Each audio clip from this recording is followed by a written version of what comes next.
ஓராண்டு முழுவதும்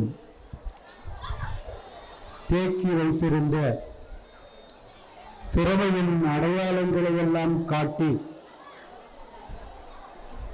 இந்த ஆண்டில் எவ்வளவு கடினமான உழைப்பை பள்ளியினுடைய வளர்ச்சிக்காக மற்றும் கல்விக்காக ஆசிரியர்களும் மாணவர்களும் இணைந்து தலைமை ஆசிரியருடைய தலைமையிலே மிக சிறப்பான முறையிலே எவ்வளவு கடின உழைப்புகளை கொடுத்தோமோ அதற்கான நிலைப்பாடுகளாக அதை கலகலப்பு ஊட்டிக் கொள்ளக்கூடிய ஒரு ஆண்டு விழா போட்டிகளை நம்முடைய பாலவாயில் சென்னை மேல்நிலைப் பள்ளியானது இன்றைக்கு வெகு சிறப்பாக கொண்டாடி கொண்டிருக்கிறது. இந்த விழா அரங்கிற்கு வருகை தந்து சிறப்பு கொடுக்கக்கூடிய சிறப்பு விருந்தினர்களை அழைத்து எங்களுக்கு ஒரு வாய்ப்பை அளித்த இப்பள்ளியினுடைய நேர்மையும் பிறருக்காக பாடுபடும் எண்ணமும் மிகச்சிறந்த மனிதாபிமானமும் கொண்ட எங்களுடைய இனிய நண்பர் திரு குலாம் தஸ்தகீர் அவர்களே, இந்த விழாவிலே கலந்து கொண்டு சிறப்பிக்க வந்திருக்கக்கூடிய ஆசிரியர் அரங்கிலே ஒரு மிகச்சிறந்த போராளியாக விளங்கி மாணவர்களுக்கும் அரணாக செயல்பட்டுக் கொண்டிருக்கக்கூடிய திரு அரவிந்த் மாவட்ட கல்வி அலுவலர் பொன்னேரி அவர்களே, வருகை தந்து பரிசுகள் வழங்கி விடைபெற்றுள்ள திரு கே பரணிநாதன் MA காவல்துறை ஆய்வாளர் அவர்களே,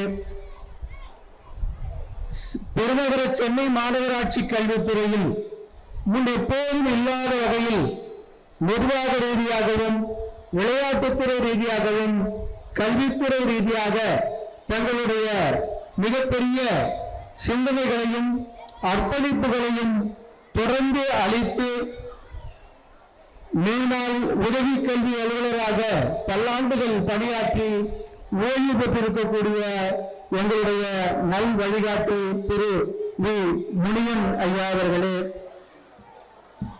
98வது வட்டத்தினுடைய மாமன்ற உறுப்பினர், இந்த பள்ளிக்கு எல்லா விதத்திலும் அணியமாக இருந்து மாணவர்களுடைய நலனிலும் ஆசிரியர்களுடைய நலனிலும் அக்கறையோடு செயல்படக்கூடிய திருமதி ஏ பிரியதர்ஷினி அம்மா அவர்களே, மற்றும் இக்கூட்டத்திற்கு வருகை தந்துள்ள SMC உறுப்பினர்களே, தலைவர் செயலர் உள்ளிட்டோரே, ஆசிரியர் பெருமக்களே, இருபால் மாணவ செல்வங்களே, உங்கள் அனைவரையும் நான் வணங்குகிறேன்.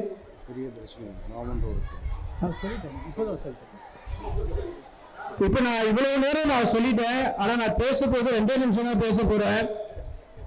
இனிய மாணவ செல்வங்களுடைய கவனத்திற்கு, 5000 ஆண்டுகளுக்கு முன்பாக இந்த உலகத்திலே யார் பணக்காரர்களாக இருந்தார்கள் என்று பார்க்கிற போது, யார் கற்களால் ஆன உளியையும் கடப்பாறை மாதிரியான சிறிய சிறிய பொருள்களையும் வைத்திருந்தாலோ அவன் தான் அன்னைக்கு பணக்காரர். 3000 ஆண்டுகளுக்கு முன்பாக யார் பெரிய பணக்காரன், செல்வந்தன், நாட்டிலே பெரிய மனிதன் என்று கேட்கிற போது, அன்றைக்கு யார் ஆடு மாடுகளை அதிகமாக வைத்திருந்தாரோ அவர்தான் அந்த ஊர்ல பெரிய ஆள். 2000 காலம் தொடங்கி 1850 1900 ஆண்டு வரைக்கும் உலகத்துல யார் பெரிய பணக்காரன் அப்படின்னு பார்த்தா, ஆடு மாடு கொஞ்சம் இருந்தா பரவாயில்ல, நிலம் யார் அதிகமாக வைத்திருந்தானோ அவன் தான் பெரிய பணக்காரர். 1900 தொடங்கி 1850 வாக்கிலே ஆரம்பித்து கிட்டத்தட்ட ஒரு 1900 1950 வரைக்கும் யார் பணக்காரன் அப்படின்னு பார்க்கிற போது, தொழிற்சாலைகளிலே யார் ரொம்ப நிறைய இன்வெஸ்ட்மெண்ட் பண்ணானோ அவன் தான் பணக்காரர். ஆனால் கடந்த 20-30 ஆண்டுகளாக யார் பணக்காரர் என்று உலக பணக்காரர்களுடைய வரிசையை பார்க்கிற போது நிலம் வச்சிருந்தவன் இல்லைங்கள, மிகப்பெரிய தொழிலகங்களை வைத்துள்ளவன் இல்லை, தொடர்ந்து நான் இந்த நாட்டுக்கே மன்னன் அப்படின்னு சொன்னவன் இல்லை, எல்லாமே பின்னுக்கு போயிட்டாங்க. இன்னைக்கு தொழில்நுட்பத்தில் எதுவுமே இல்லைன்னா கூட பரவாயில்லை, என்கிட்ட ஐடியா இருக்கு, இந்த ஐடியாவை வைத்து என்னால் பணம் செய்ய முடியும் என்று யாரெல்லாம் ஐடியாவை வைத்துக் கொண்டு அதை தொழில்நுட்பத்தோடு பயன்படுத்த கற்றுக்கொண்டார்களோ அவர்கள் தான் இன்னைக்கு பணக்காரங்க. மைக்ரோசாப்டா இருக்கட்டும், எலன் மஸ்கா இருக்கட்டும், யாராக இருந்தாலும் சரி.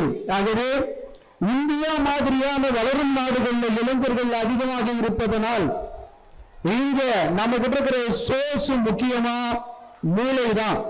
இந்த மூளையை பயன்படுத்த வேண்டுமானால் நம்முடைய மாணவ செல்வங்கள் தொழில்நுட்பத்தை வெகு அதிகமாக கற்பதன் மூலமாகவும் தெரிந்து கொள்வதன் மூலமாகவும் இந்தியாவை சீனாவுக்கு மாற்றாக, அமெரிக்காவிற்கு மாற்றாக அவர்களை எதிர்பார்க்காத ஒரு சூழலிலே நாம் வாழ்வதற்கான வழிவகைகளை செய்ய முடியும்.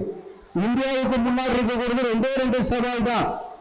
ஒன்று வறுமை என்கிற சவால், அதை உங்களால் தான் தீர்க்க முடியும். இரண்டாவது இருப்பது சாதி மத பிரச்சனைகள், அதையும் நீங்க தான் தீர்க்கணும். இந்தியாவில் பிறந்திருக்கக்கூடிய அனைவரும் எந்த சமயத்தை சார்ந்தவர்களாக இருந்தாலும், அவர்கள் அனைவரும் எந்த இறை வழிபாட்டை மேற்கொண்டவர்களாக இருந்தாலும், அவர்கள் அனைவரும் இந்தியர்கள் என்கிற உணர்வோடு நாம் செயல்படுகிற போது இந்தியா கொஞ்சம் முன்னேறும். நீ எந்த சாதியின் பெயரால் உயர்ந்தவன் தாழ்ந்தவன் இல்லை என்கிற எண்ணத்தை கொண்டு நாம் நடைபோட்டால் இந்தியா இன்னொரு படி முன்னேறும். இப்போது தொழில்நுட்பத்தையும் சரியான பண்பாட்டையும் கொண்டு நாம் தொடர்ந்து பயணித்தால் இந்தியாவை மிகச் சிறந்த அளவிலே, உலக அளவிலே வறுமையற்ற நாடாக, கல்வி அறிவற்றோரே இல்லாத சூழலை உருவாக்கக்கூடிய நாடாக நம்மால் உருவாக்க முடியும். அத்தகைய இளைஞர்களைத்தான் இந்தியா விரும்புகிறது, அவர்களைத்தான் இந்த இந்திய தேசம் நம்பி இருக்கிறது என்று கூறி அத்தகைய இளைஞர்களை உருவாக்குவதிலே இந்த பள்ளி மிக முன்னோடித்தனமாக நடந்து கொண்டு வருகிறது. ஒரு மிகச்சிறந்த தலைமை ஆசிரியருடைய தலைமையிலே, மிகச்சிறந்த துணை தலைமை ஆசிரியருடைய தலைமையிலே, மிகச்சிறந்த ஆசிரியர் பெருமக்களுடைய தலைமையிலே நீங்கள் வழிகாட்டப்படுகிறீர்கள். இங்கே இந்த பள்ளிக்கு ஒரு பெருமை உண்டு. என்ன அப்படின்னு கேட்டா, ஆசிரியர்கள் மிகுந்த அக்கறையோடு, மிகுந்த போராட்ட உணர்வோடு இந்த பள்ளியை சிறப்பாக நடத்தி கொண்டிருக்கிறார்கள். அவர்களுக்கு ஒரு நல்ல தலைமை கிடைத்திருப்பது என்பது மேலும் அது ஊக்கப்படுத்தப்படக்கூடிய ஒரு செய்தியாக இருக்கிறது. ஆகவே உங்கள் அனைவருக்கும் என்னுடைய நல்வாழ்த்துக்களை தெரிவித்து, 10ஆம் வகுப்பில் 12ஆம் வகுப்பில் நிறைய பேர் பரிசு வாங்கியிருக்காங்க. இந்த சாதனைகளை மேலும் முறியடித்து இன்னும் நிறைய மதிப்பெண்களை நீங்கள் இந்த கல்வியாண்டினுடைய தேர்விலே அளிக்க வேண்டும் என்று என்னுடைய வாழ்த்தாக கூறி விடைபெறுகிறேன். நன்றி, வணக்கம்.